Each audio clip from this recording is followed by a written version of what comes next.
Сәлеметсіздер ме достар, бұл видеода iPhone-ға да және Android телефонда да болатын CapCut приложениесі туралы айтатын боламын. Видеоның алғашқы бөлігінде приложенияның ішіндегі барлық инструменттерді айтатын боламын, және екінші бөлігінде бір видеоны алып тұрып, кадрларын алып монтаждайтын боламыз. Видеодан алыстамаңыздар. Достар, естеріңізге сала кетейін, менің YouTube каналыма кіретін болсаңыздар, осы VN программасында толыққанды үйрететін видео сабағым бар. 22 минуттан құралатын, оның ішінде барлық ішіндегі инструменттер және ішінде қалай монтаж жасау керек туралы айтып кеткен болатын. Қазір біз CapCut приложениясын үйренетін боламыз. Екеуі де тегін программа, бірақ CapCut программасына монтаждап жатқан кезде кейбір заттарды жасау үшін интернет керек болып қалады. Егер сіз интернет дұрыс ұстамайтын жерде монтаж жасайтын болсаңыз, осы VN программасын үйренуге кеңес беремін. Және де осы VN программасын каналымнан іздеп табасыздар, немесе қазір осы жерге ссылкасын қойып кетем, соған кіріп қарасаңыздар болады. Енді CapCut приложениесін ашатын боламыз. CapCut приложениесін ашқан кезде мінекей новый проект және быстрый монтаж деп тұрады. Бұл быстрый монтажды мен әлі жасап көрген жоқпын. Приложениені ашқан кезде ең бірінші жасауға кеңес беретін нәрсем ол настройкасына кіру. Ең бірінші мінекей мына жерде шестеренка тұрады.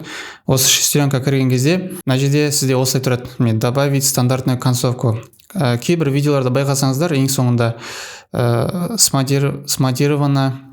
монтировано на CapCut деген сияқты солай шығуы мүмкін. Мысалға, CapCut приложениесіне монтаж жасалды деген сияқты сол әр видеода шығып тұратын болады. Мысалға, мінекей мен қазір монтаждайтын видеоларды дайындап қойдым. Қазір осының барлығын белгілейік.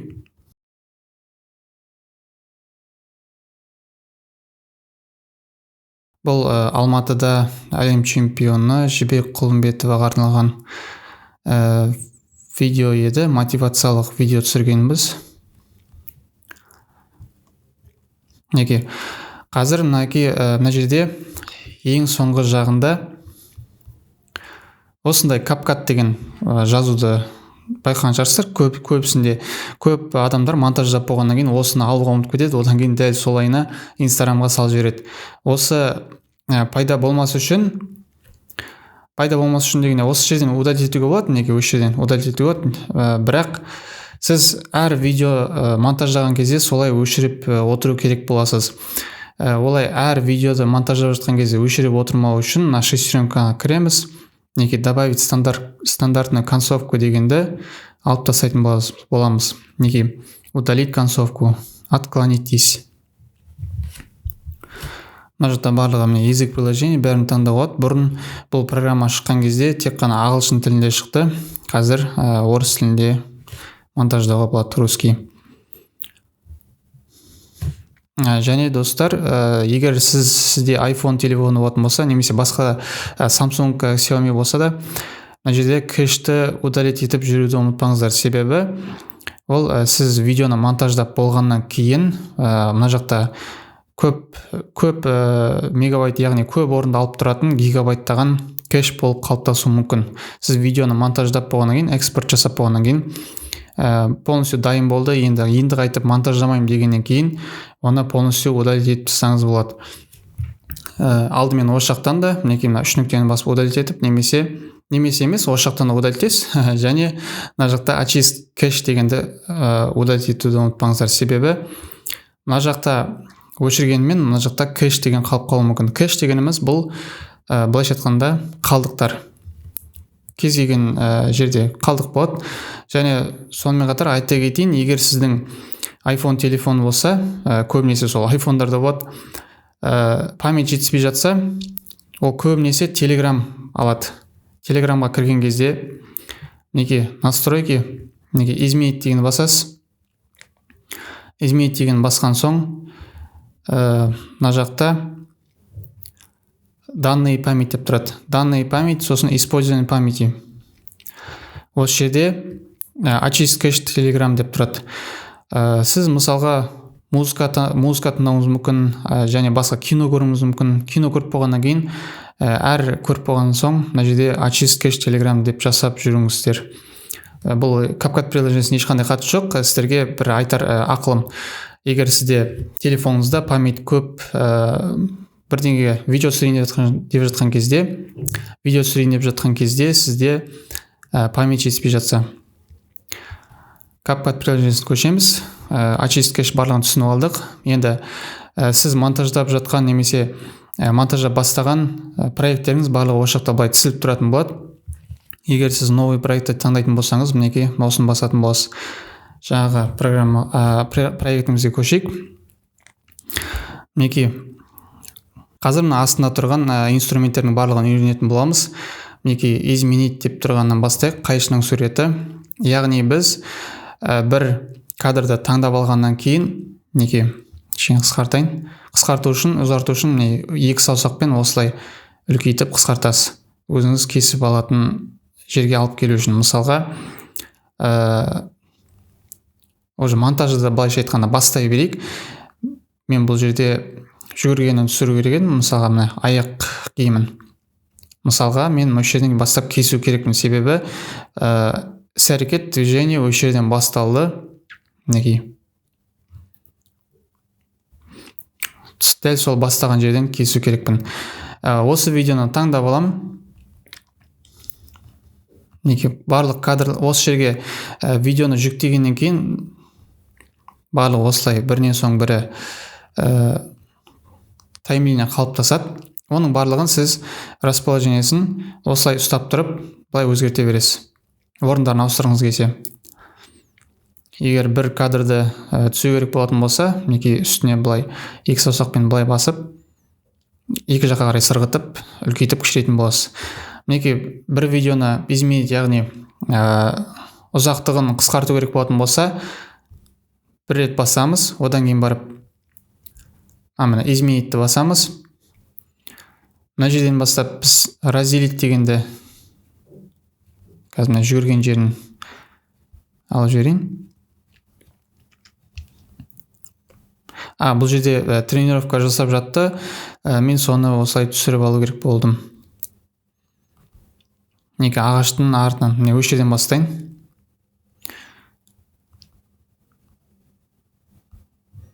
Жоқ, бұл басқа кадр. Бұл жерде дұрыс екен. Мінекей ағаштың артынан осы жерден бастайын. Осы жерден изменить, разделить деген басамыз. Разделить, мінекей алғашқы бөлімі бізге керек емес, сол үшін біз мына жерде астына удалить дегенді басамыз. Мінекей. Бұл 50 кадр секундқа түсірілген. Егер сіз негізі видеоны түсірген кезде 60 кадр секундқа түсірген дұрыс, және оны монтаждаған кезде проектті 30 кадр секунд деп таңдайсыз. Мінекей оның барлығы үстіне жазылып тұрады. Солай өзіңіздің проектіңізді осылай жүктеп алатын болсын, проектіңізді осылай настройка жасап алатын болсын. Мінекей 1080-де 30. Егер сіз телефонға түсіретін болсаңыз, 4К түсірмеген дұрыс, себебі екеуінде размер емес, разрешениесі бірдей болады. Сіз бәрібір Instagramға арналған видео жүктейтін болсаңыз, қанша жерден 4К видео түсірсеңіз де, ол Instagramға 1080 болып түсетін болады. Сол үшін телефоныңызға қатты қинамай 1080-мен монтаждай берсеңіз болады. Качество қатты өзгермейді. Неке изменить дегенде мына жерде скорость таңдайық. Мысалға, мен мынаны кішкене орысша айтқан кезде эпический дейді ғой. Кішкене синематик дегенде синематик жанрындағы, яғни киношный қылуым үшін скорость деген таңдаймыз. Нормальный деген бұл нормальный скорость таңдаған кезде екі түрі болады. Неге нормальный, сосын кривая. Нормальный дегеніміз бұл видеоның барлығына бірыңғай әсер ететін. Мысалға, мен 0,5 қоятын болсам, екі есе баяулатылды. Мінекей екі есе баяулатылды. Ал кривая десем, бұл жерде мінекей кривая жасау үшін мінекей нет соединения с интернетом. Мен яғни интернетке қосылу керек болады екен. Қазір Wi-Fi қосылайын.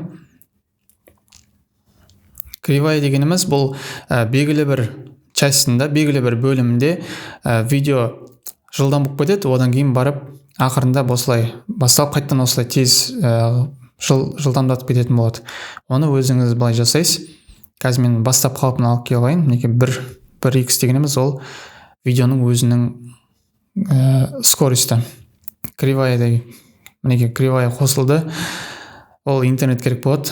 Вен программасында бұндай кривая бар. Ол кезде сізге мүлде интернет керек емес. Монтаждай бересіз. Монтаж, герой, резкий.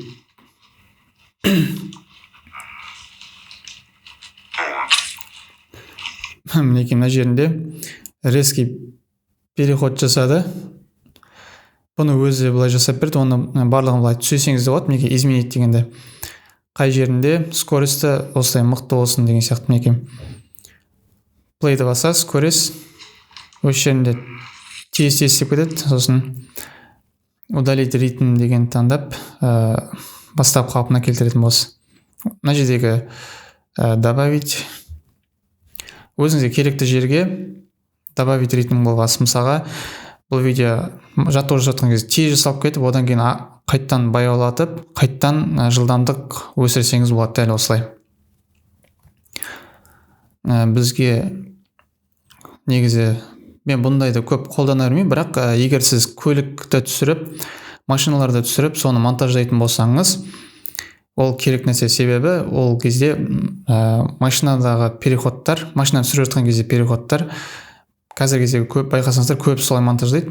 Мысалға осы жерден екінші кадрға резко ауысады, былай тез ауысады. Дәл соны жасауға болады жаңағы скоросттағы мінекей кривая арқылы. Маған бұл керек емес. Қазір барлық инструменттерді айтып шығайын. Мінекей скоростьті жасадық. Егер сіз бастап қалпына алып келгіңіз келсе, мінекей жай ғана осыны бассаңыз болады. Артқа назад деген сөз.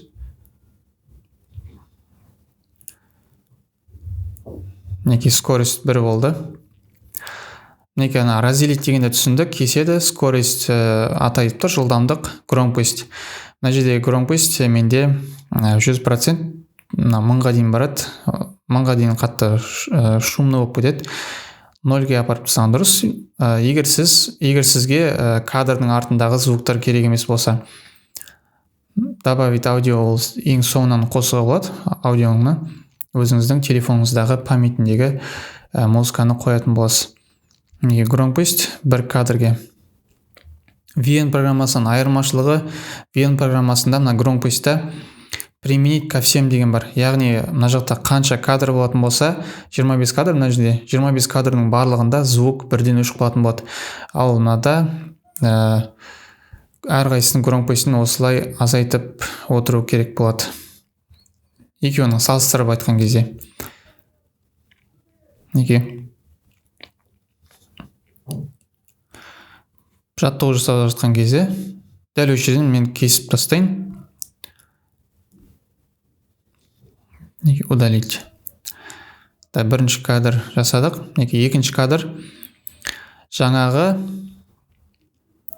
жүгіріп бастаған кезімеге.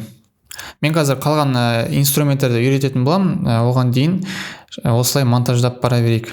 Жүгіріп бастады. Движение кезінде монтаждайтын болсаңыз, ол барлығы әсерлі болады. Енді бастап жатқан кезде көбісі осындай қателік жасайды. Мысалға, осындай сияқты кадр түсіреді, бірақ осы жерінен кезеді. Енді жүгіріп бастаған кезін қойып қояды, сосын 5-6 секунд осылай адамды ұстап отырады. Негізі кадрда әрекет жасап жатқан кезде сол жерде кессеңіз қызығырақ болады. Адамның көзін ұстап қалады, назарын ұстап қалады. Осы жерден кесіп тастайын, разделить. Алғашқы бөлім керек емес. Мына удалить деген таңдаймын. Яғни бірінші кадр кетті, екінші кадр жүгіріп жатты. Бұл енді до конца жүгірген түсірмей қойын. Бұл жерде мен өзіме керегі аяқ киімі бүкіл кадрге сыйып тұрған жерін ғана алатын болам. Жүгіріп біткен кез екен. Бас жағын алсам болады. Осыны разделить етін болам. Разделить, кестім. Удалить. Осы 2 кадрды жасап болдым. Керек емес жерлерін кесіп. Енді изменить дегенде анимация деген болады. Анимация бұл жерде атайтып тұрғанда анимировать етіп береді. бұның барлығына интернет керек болады. Бұл яғни бір кадр мен екінші кадрдың ортасындағы мінекей осылай анимация жасай бересіз.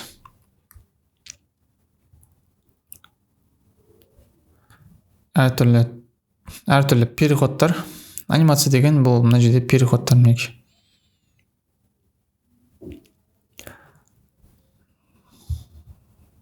Мен монтажда көбінесе бұндай переходтар қолданбаймын, себебі 90% былайша айтқанда үлкен проекттерде ондай ешқандай переходтар жасалмайды.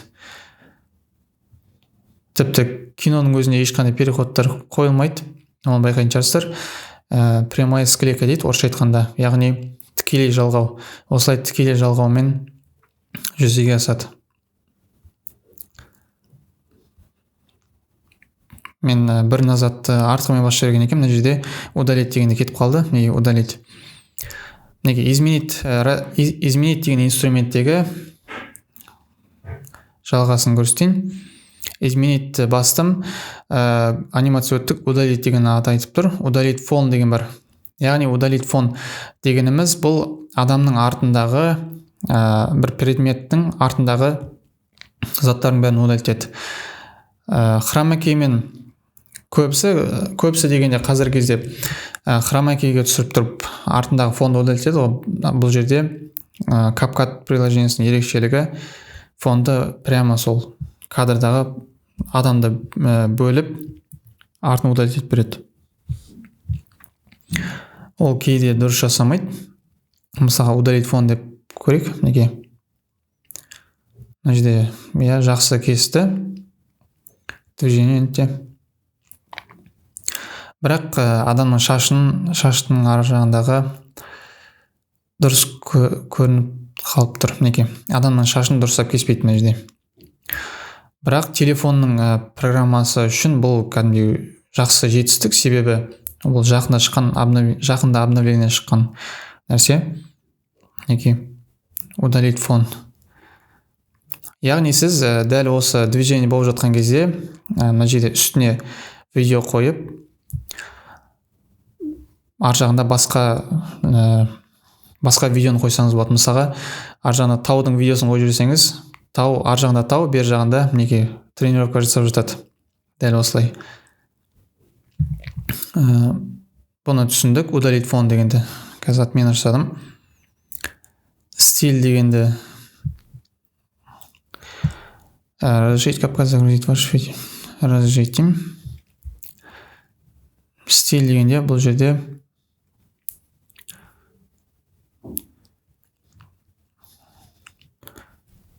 бұл негізі көбісі бұл жерде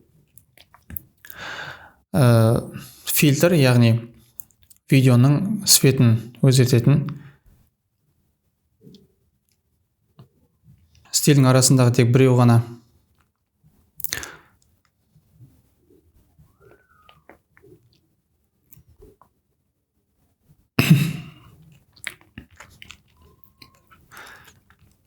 Стилдің арасында біреу ғана бізге доступны болып тұр екен. Соны жасап көрдік, ешқандай әрекет болған жоқ. Бұл қолданыста болмайтын нәрсе. Бұл программаның тағы бір бонусы. Извлечь звук дегеніміз бұл осы кадрдағы звукты алшақтау, яғни осы кадрдан музыканы алу. Изменитке кірдік, одан кейін мінекей извлечь звук дейтін болсақ, астында мінекей өзінің звугі қалыптасады. Егер сіз бір кадрдағы видео емес, оның звугі керек болатын болса, осылай извлечь етіп алсаңыз болады. Мінекей изменить дегенді басасыз, сосын извлечь звук. Одан кейінгі инструмент изменить, яғни кадрды өзгерту. Отразить дегенді басамыз. Бірінші инструмент бұл отразить. Отразить дегеніміз зеркальный вариант, яғни бір кадрды төңкеріп емес, қарама-қарсы жаққа аударып береді. кадрирование жасасаңыз, сіз өзіңізге керекті жерді кесіп осылай қойсаңыз болады. Мысалға, мына жердегі ағаштың түбі кадрда көрінбесін десеңіз, кадрирование жасап, осылай кішірейтіп, үлкейтіп аласыз. Объектіні осылай кадрдың ортасына қойып, дәл осылай кадрды өзгертіп алсаңыз болады. Келесі инструментіміз мінекей фильтры. Фильтры бұл жерде сіз өзіңіз осы видеоны бояйтын боласыз. Бұл үшін міндетті түрде интернет керек болады, себебі интернеттен сізге түрлі фильтрлер беретін болады. Мінекей дайын фильтрлері бар. Бұл жерде жақсы, мінекей Premiere ко всем бар екен, VN программасындағы сияқты. Неге өзіңізге керекті фильтрді таңдап алсаңыз болады.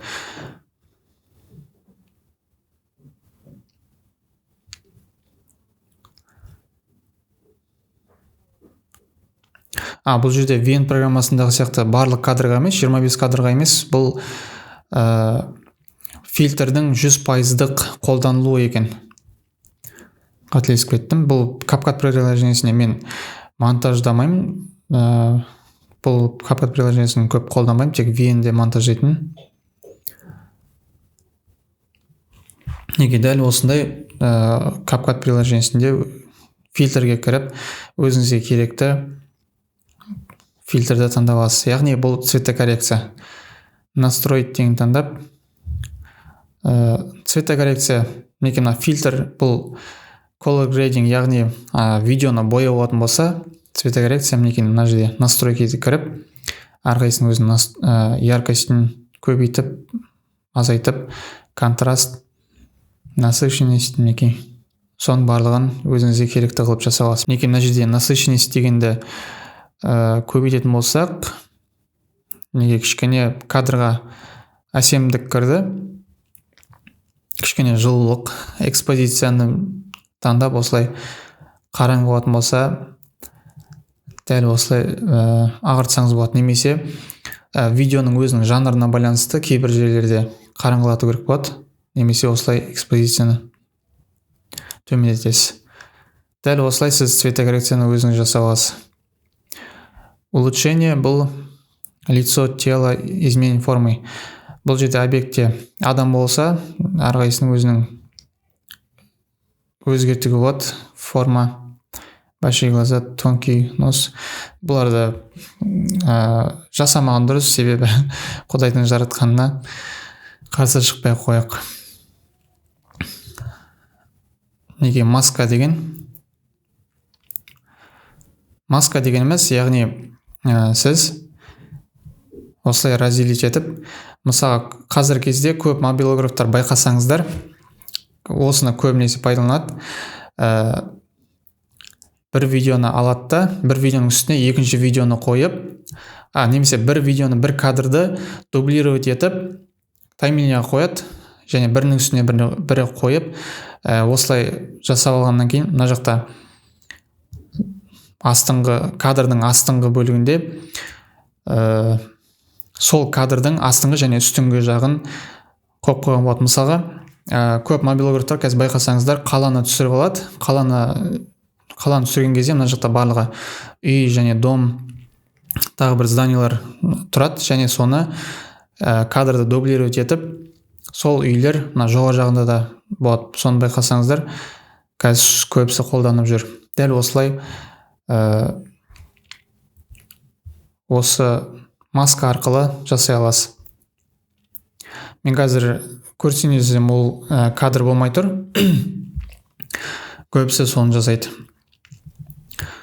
Түсіндіре алған шығармын. Мысалға, бір кадр болатын болса, мына жерде үйлер тұрады, өш жерде үйлер тұрады, және сол үйлерді жоғарыда тұрған, дәл солай қылып, зеркальный вариантпен дәл соны жоғары шығарып қояды. Яғни үйлер жоғарыдан төмен қарап тұрады.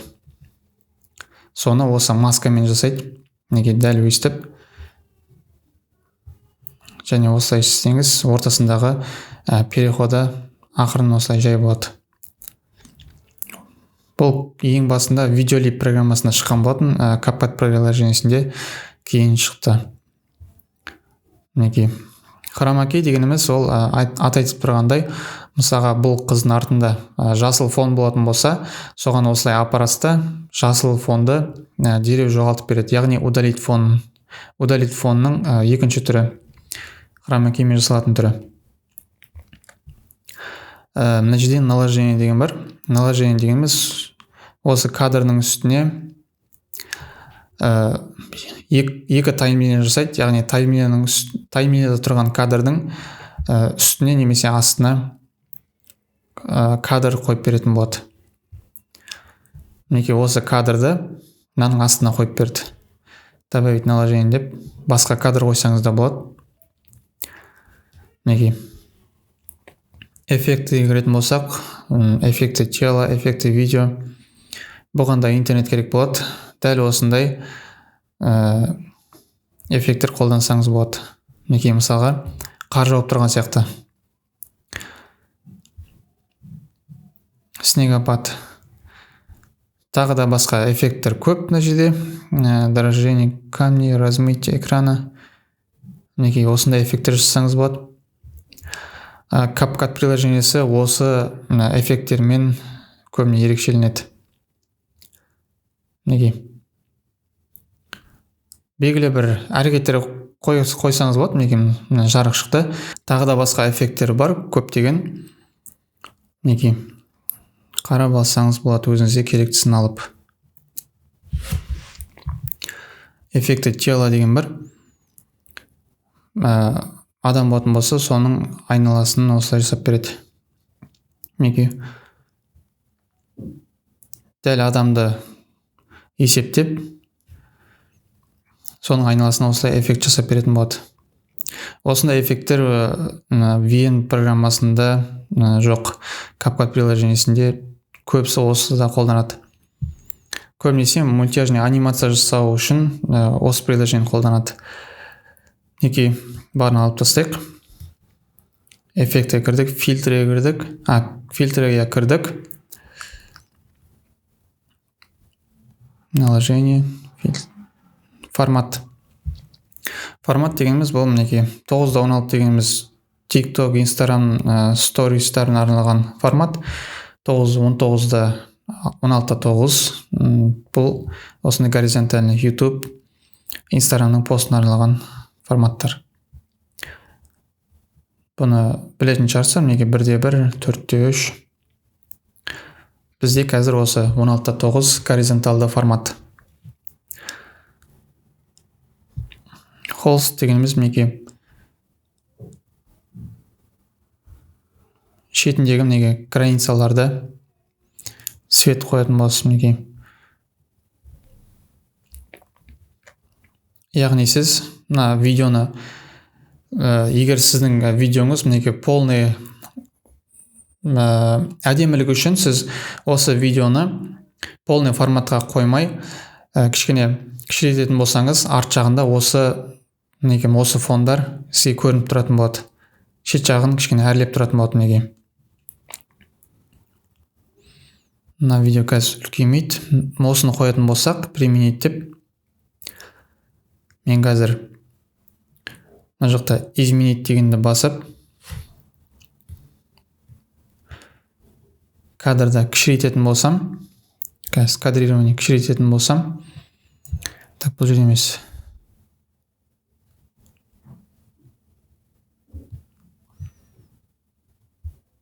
Мінекей кішірейтіп немесе кескен кезде арт жағында жаңағы эффект қалыптасты. Бәрін назад қайтарайын. Измениттің біз жаңа изменить емес, мына жақтағы холст формат осы жерге өтіп кеткен екенбіз.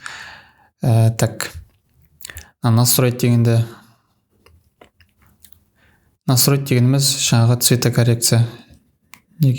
Фильтрді мына жақтан өзгертсеңіз болады екен. Мінекей фильтр настроить. Бұл былайша айтқанда цветокоррекция, сосын мына жақта видеоны бояу. Біз қазір бір видеоға осы изменить дегенді изменить деген инструментті толық үйреніп жатыр едік. Неге хромакейге келген едік, наложение жасадық. Заменить дейтін болсақ, бұл кадрды дәл осы жерден удалить етіп жүрмей тікелей басқа кадрмен өзгертесіз. Стабилизация. Бұл стабилизация, яғни сіздің кадрыңыз кішкене дірілдеген болатын болса, осы стабилизация дегенді қолданып көрсеңіз болады. Мінекей минимальное кадрирование деп осылай әкеліп аласыз. Стабилизация видео может занять немного больше времени. Стабилизация уже жасалды. Мінекей. Бұл видео өзі стабилизатор, яғни камераның астына қоятын трехосевой стабилизаторға түсірілген болатын. Сол үшін қатты байқалмайды. Егер сіздің кадрыңыз былай қимылдаған болсаңыз, түсіріп жатқан кезде, сол кезде соны қолдансаңыз болады. Мінекей рекомендация деп немесе өзгертіп. Максимальный болатын болса, кей кезде кадрыңыз сіздің қолыңыз былай қозғалғаны үшін былай плавно былайша айтқан кезде кадрды дұрыстап стабилизация жасамау мүмкін. Сол кезде осылай отмена жасап тастайсыз. Неттеп немесе барынша минимальды түрде жасаған дұрыс. Затемнение атайтып тұрғандай, орысша ағылшынша аты opacity деп тұрады. Егер сізде ағылшын тілі болып тұрса, неге затемнение, яғни кадрдың қараюы. Голосовой эффекті, мына жерде звуковой эффекттер бар, саунд дизайн деген сияқты. Саунд дизайнға қатты келе қоймайды шығар, бірақ соған ұқсастар. Күлкінішті эффекттер бар, неге өзіңіз таңдап аласыз. Меніңше бұндайларды қолданбаған дұрыс. Егер саунд дизайн қылып кейбір андай переходтарды вжух деген сияқты переходтарды қосатын болсаңыз, ол звуктардың барлығын интернеттен тарттырып, солай аудиоға қолданған дұрыс. Мына жерде обратная перемотка деген, копировать деген атайтып тұрғандай, бір кадрды копировать етіп, мына жерге вставить етіп, дублировать етесіз. Келесі инструмент бұл обратная перемотка. Бұл яғни бұл видео қазір осылай кетіп жатыр, алға қарай жүріп жатыр. Дәл сол видеоны, мысалға қазір мына кадрды алатын болсақ, алға жүгіріп бара жатыр. Осы кадрды перемотка, яғни артқа қарай жүгіртетін болсақ, осын басамыз. Обратная перемотка.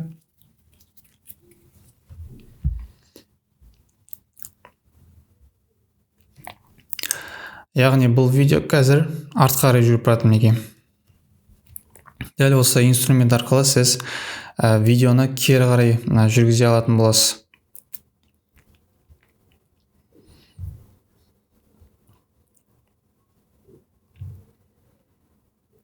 Мінекей.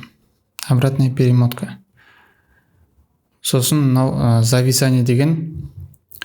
Зависание дегеніміз, мысалға сіз бір нақты бір жазу немесе предметті көрсеткіңіз келсе, немесе бұл қыз чемпион қыз Жібек Құлымбетова осылай жүгіріп бара жатқан кезде дәл осылай тоқтатып, мына жерге жазуды қойып, Жібек Құлымбетова әлем чемпионы деп көрсетіп болғаннан кейін қайтадан былай жүгіртіп қойсаңыз болады. Жүгіртіп дегенде кадрдағы әрі қарай жүргізсеңіз болады, яғни play. Мінекей дәл осы жерде мен жаңағы инструмент зависаниемен қолданайын. Зависаниеде қанша секунд болған дұрыс деп. Яғни бұл айтып ұмытып кеттім, стоп кадр, яғни зависаниенің профессионалды сөзі негізі стоп кадр. Яғни мына жерде былай жүгіріп бара жатады, сол кезде тоқтап қалып, бұл қызбен таныстыру, мына жерде Жібек Құлымбетова әлем чемпионы деген сияқты текст жазасыз. Мінекей 3 секундтай тұрып, 3 секунд деген көп болады, негізі 2 секундтың өзі жеткілікті. Мінекей жүгіріп бара жатады, Жібек Құлымбетова әлем чемпионы дейді, сосын арғы уже видео жалғасып кете береді. Дәл осылай стоп кадр жасай аласыз. Кривые дегеніміз мінекей қазір. Использовать кривые для перехода можно ключевыми кадрами. Яғни кадрдың арасындағы мінекей мына жердегі осыларға пайдалануға болады мінекей. Изменить кривые. Так, использовать кривые для перехода между ключевыми кадрами. Так, бұны шынымды айтсам түсіне қойған жоқпын. Ол кривойдың орнына мына жердегі переходты қолданған дұрыс. Және де егер сіз мынандай переход жасайтын болсаңыз, бағана айтқан көліктерді монтаждаған кезде, көліктерді түсіріп монтаждаған кезде резкий переход, мына жерде скоростьпен таңдасаңыз болады мінекей. Скоростьта кривой. Пользовательский деп қойын. Ең соңында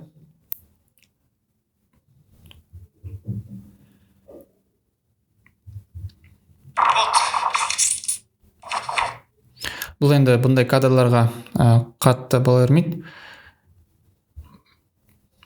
Мен алдымен бұл кадрды негізі кесіп алу керек едім. Так, барлығын назад қайтарайын.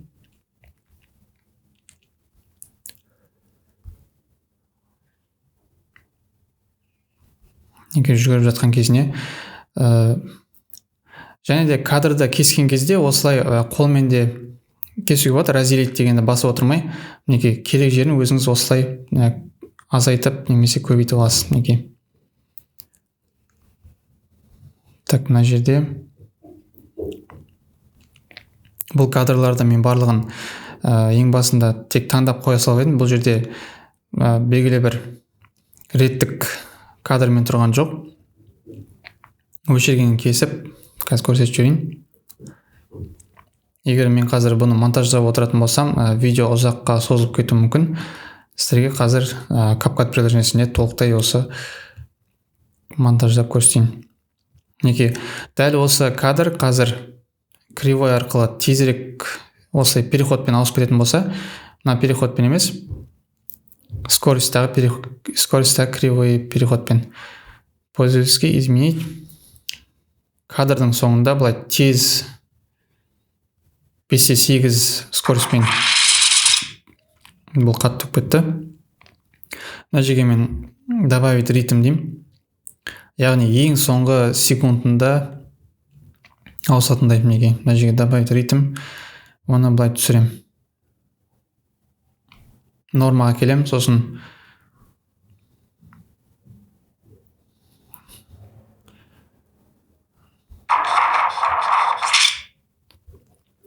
звугын қазір өшіріп жіберейін бірінші.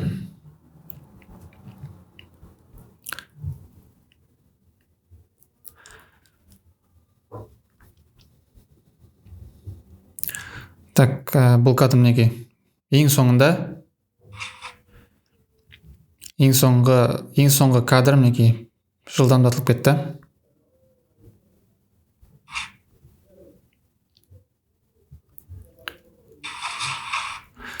Мінекей екінші кадрдың бас жағына дәл осылай скоростьта кривой арқылы, мінекей пользовательский дегеніміз өзіміз жасаймыз деген сөз. Осыны былай үлкейтетін боламын. Енді бұл жер кішкене ұзақтау болып кетті, сол үшін 1 секунд жолымен осы жерде деп ойласақ, добавить ритм деп, оны осы жерге алып келеміз. Және де мінекей осындай переход қалыптасады. Бұл көбіне көлікті түсірген кезде, монтаждалған кезде сол қолданатын эффект. Мінекей. Бұл жаңағы кадрда монтаждаған кезде скорості өзгерген болатын, сол үшін кішкене қатып істеп тұр. Жүгіріп келе жатады.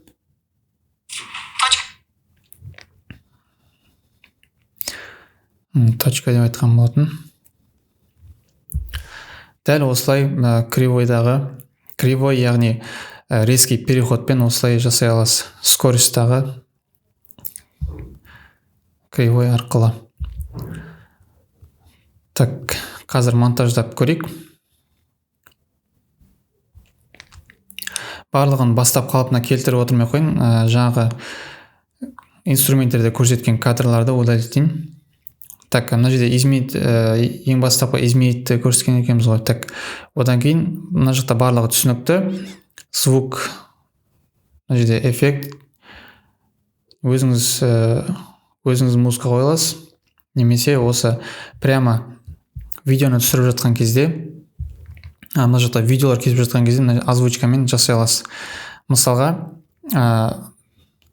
ютубқа түсіретін адамдар, ютуберлер, яғни солар бірінші кадрлардың барлығын жинап алады, одан кейін барып осы озвучка жасап сөйлеп отырады.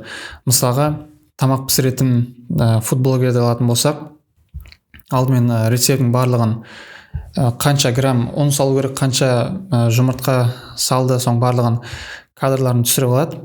Сосын дәл сол мына жақта әрекет болып жатқан кезде осы озвучка арқылы соны айтып отырады.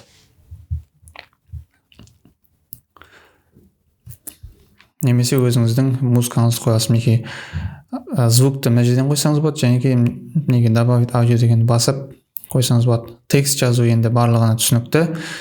Текстовый шаблон, мына жақта түрлі түсті эффекттер бар. CapCut приложениесінде интернетке кіріп тұрып істейтін болсаңыз, көптеген мүмкіндіктер ашылады. Мінекей осындай игровой форматтағы, ойын форматындағы тексттер де бар. Стикерде мына жақта көп. Мысалға, біреуге туториал, яғни қалай жасау керектігін көрсететін болсаңыз, мінекей мына стрелканы бассаңыз болады. Түрлі стикер. Мына жерде қазір демалып жатыр. Осыны қойып жіберетін болсақ, бұны қойып жіберетін болсақ та кішкене әдемі болып қалады. Мысалға міне былай. Бұл жерде демалып жатыр, яғни жүрек қатты соғып жатыр. Дәл осылай монтаждап жіберсек болады. Стикердегі анимациялар өте көп. Так, удалить. Мінекей. Мына жақта обновление көп болып тұрады. Қазір енді алдымызда жаңа жыл болатын болса, жаңа жыл болғандықтан сол жаңа жылдың стикерлері мына жерде тұр. Мына жерде түрлі тематикаға стикерлер толып тұр. CapCut приложениесі сонысымен кең ауқымда. Келесі наложение, яғни жаңағы инструменттің ішіндегі сол наложение сияқты. Эффект, фильтры, формат, хост барлығын көрсеттік. Енді бұл кадрларды монтаждап көрейік.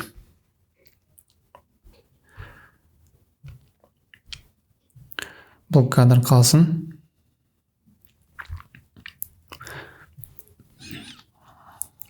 Маған керегі мінекей өшір.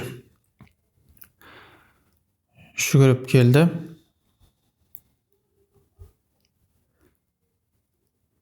Неге жүгіріп келді. Осы жерін кесіп тастасам болады. Неге разделиттен басып. Адамның назарын көп ұстап отырмау үшін так кестім. Одан кейін дәл сол осы қызды басқа ракурстан көрсетуге. Неге осы движение болып жатқан кадрларды алатын болсаңыз, сол кезде қызықты болады. Неге осы жер. Яғни жүгіріп келді. Тізесіне қолын қойып жатты. Неге осы кадр мінекей болды. Одан ұзақ ұстайтын болсам, адам кішкене жалығып кетуі мүмкін. Монтаж жасап жатқан, қандай программада монтаж жасап жатқан болсаңыз, сіз монтаждың режиссурасын былайша айтқанда соны қадағалау керексіз. Яғни әр кадрдан максималды түрде 2-3 секундын ғана көрсетіңіз. Одан артық болатын болса, мысалға бұл туториал, яғни сабақ түсіретін видеоларға ол жатпайды. Егер сіз рекламный ролик немесе басқа да ролик түсіретін болсаңыз, әрқайсынан 1 секунд немесе 2-3 секундтан алғаныңыз дұрыс. ол жерде мән мағынасын ашу үшін. Бұл мен мына жерде басқаша ракурстан түсірген болатынмын. Дәл сол бір движениені әртүрлі ракурстан көрсетіп, мінекей. Дәл осы жерде мен разделить етіп, кесіп алып, 1 секундын алсам болады, мінекей. Тек қана түрін көрсету үшін. Және бұл жерде киношный, яғни эпический қылып жасау үшін скоростьті 2 есе төмендетіп қоямын, мінекей. Алдымен звугын өшіріп тастайын. Бұл программаның сол ең үлкен минусы сол барлық кадрға бірден звукты өшіріп тастай алмайсыз. VM программасында барлық 20 кадр болса, сол 20 кадрдың барлығын звугын бір рет басып өшіріп тастай аласыз. Мінекей, шаршап келді, сосын көзін, мінекей, көзін жұмып ашқан кезде ақырын көрсететін болсаңыз, сол кішкене киношный кадрға қазір лесенсе қарай жүреді, мінекей.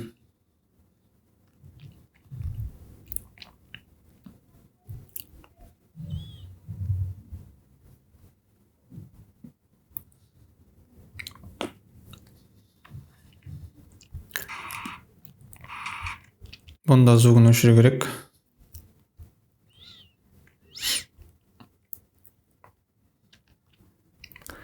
Изменить, разделить, осылай өшіріп отырасыз.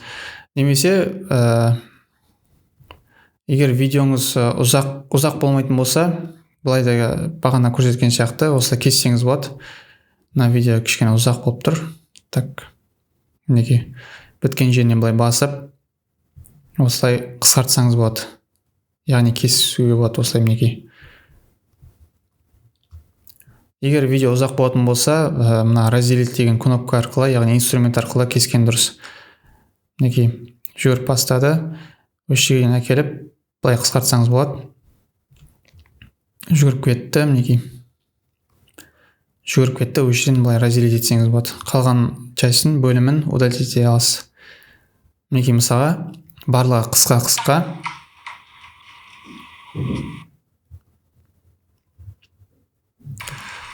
Дәл осылай монтаждай бересіз.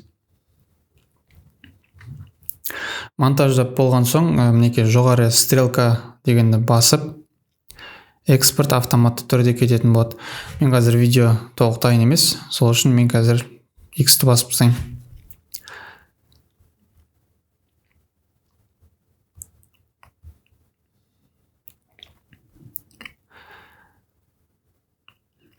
Қазір максималды түрде монтаждаған кезде көрсетіп кетейін жасау керек нәрселерді.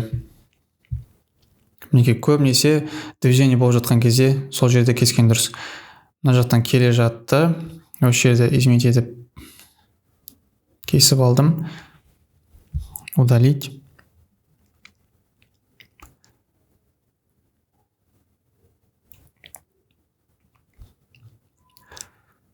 Артық жерін осылай кесем болады. Бұл уже залда түсірілген видео еді. Бұл ең соңында қойылатын видео болды, кадр.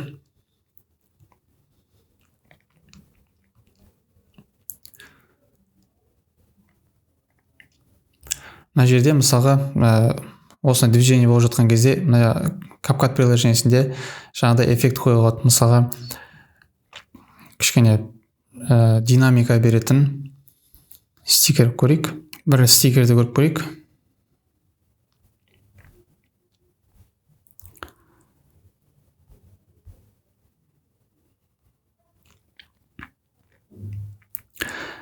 Керекті стикерді таба алмадық.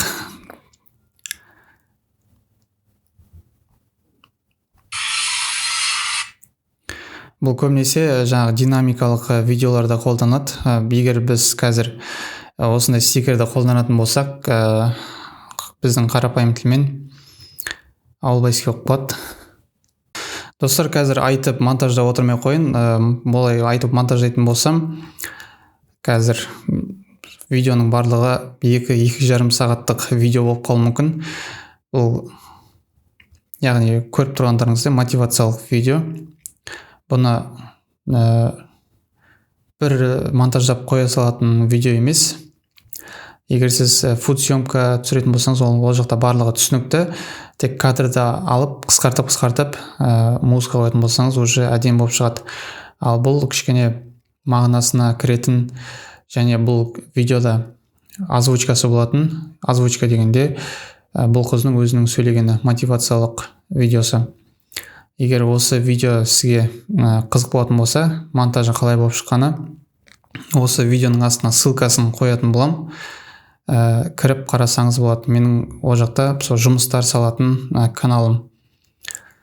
Дәл осылай сіз CapCut приложениесінде монтаж жасай бересіз.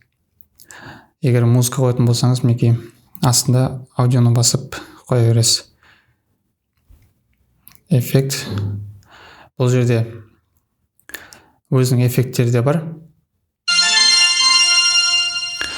Кейбір кездерде осындай эффекттер қою керек болады. Мысалы біреудің басында идея туындайды деген сияқты. Дәл сол жерден эффектіден таба алатын боласыз. Лоу деген шутка, яғни әзіл видеолар қойған кезде сол эффекттер қолдансаңыз болады. Мінекей. Және видеоны монтаждап болғаннан кейін сіз предпросмотр ретінде мінекей осыны басып қарай аласыз. Полный экран қылып. Мінекей. Дәл осылай сіз CapCut приложениесіне монтаждайтын боласыз. Видеоның басында айтқандай, егер сізге интернетсіз монтаж керек болатын болса, мысалы интернетсіз монтаж керек болатын болса, VN программасын қолданған дұрыс. Бұл CapCut приложениесі мүмкіншілігі жоғары болса да, минусы сол болып тұр. Әр видеода және осылай громкості өшіріп отыру керек болады. Және де достар, осы программада мен айтуға ұмытып кеткен жерім бұл нүктелер. Яғни белгілі бір нүктесінде осындай отметка қойып, яғни бұл жерде әрекет жасалынып жатады, және сол әрекет жасап жатқан кезде сіз алыстайсыз, камераңыз алыстайтын болса, оны монтаж кезінде жақындататын болсаңыз, ол dolly zoom деп аталады. Яғни қазір біреуіне қолданып көрейік. Оны мына кадрда жасауға болады. Мінекей алыстап жатқан кезде. Мінекей осы кадрде алыстады. Мінекей.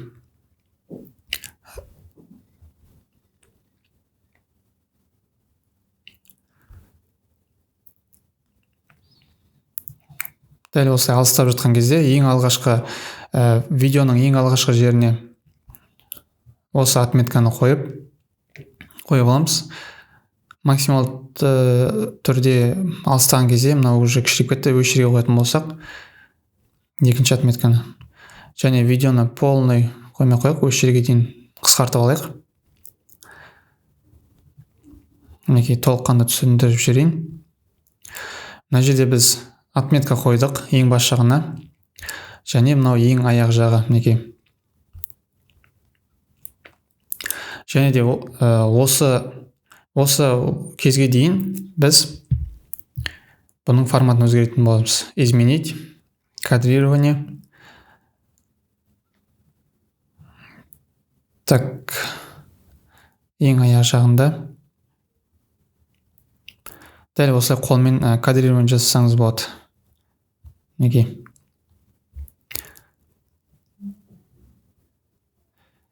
Мінекей. Мына dolly zoom болды. Бастапқы кезіндегі форматты осылай болды. Мінекей. Мына полный видео. Одан кейін ақырындап видео ұлғайды.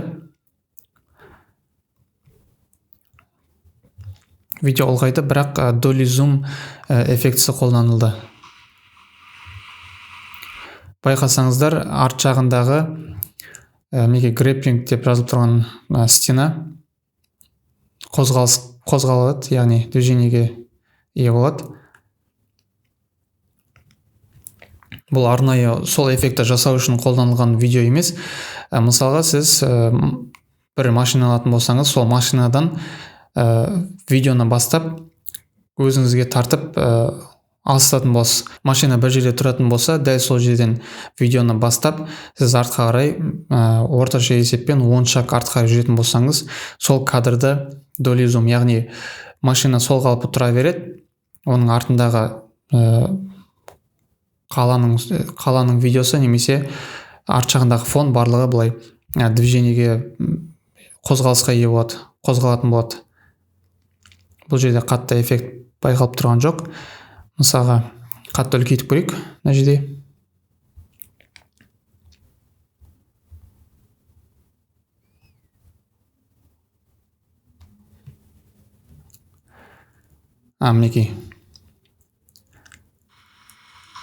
Мінекей. Байқасаңыздар, қыздың артындағы стена үлкейіп бара жатыр, қыз сол қалпы тұра береді.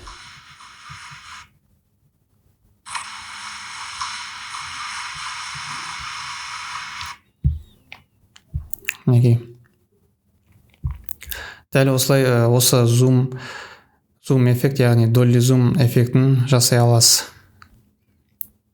Бұның аты мінекей мына точка қою. Осылай өшіріп тастасаңыз болады, және тағы осындай қоссаңыз болады. Бұның барлығы отметка. Достар, осы видео ұнаса лайк басуды және арнама тіркеліп алуды ұмытпаңыздар. Келесі видео сабақтарда көріскенше сау болыңыздар.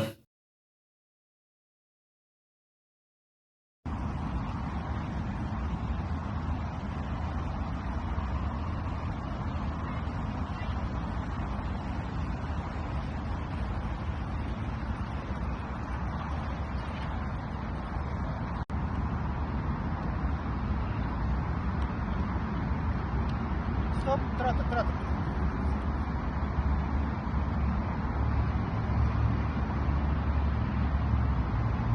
Бір, екі, үш.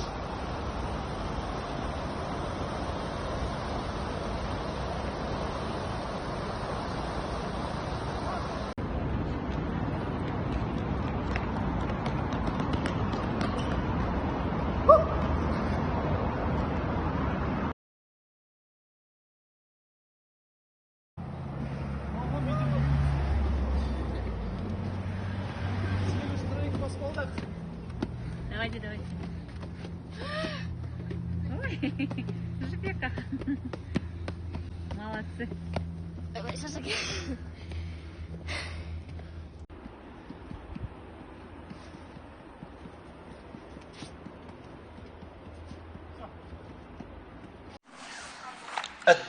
قدام. قرأ.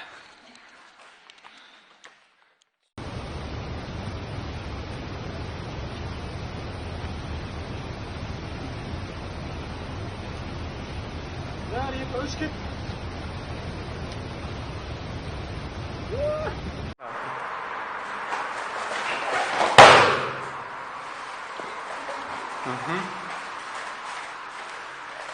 И соңғы давай кеттік. Эффектно бәрі. Күшті 1, 2, 3 кет.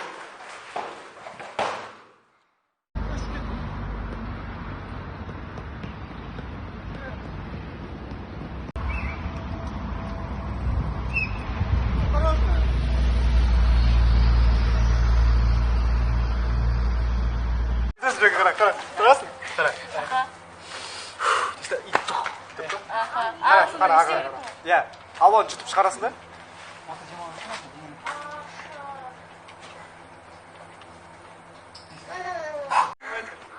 Біраз барайық. Жоғары қараймыз.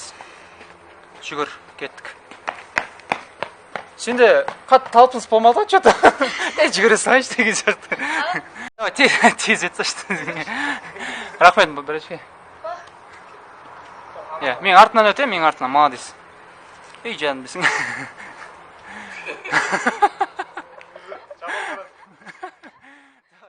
1, 2, 3 кеттік.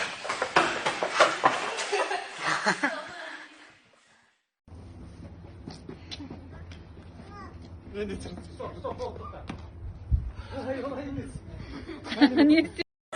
бишмеле деп рендер кетті. Қазір біраз деген сағатын боламын.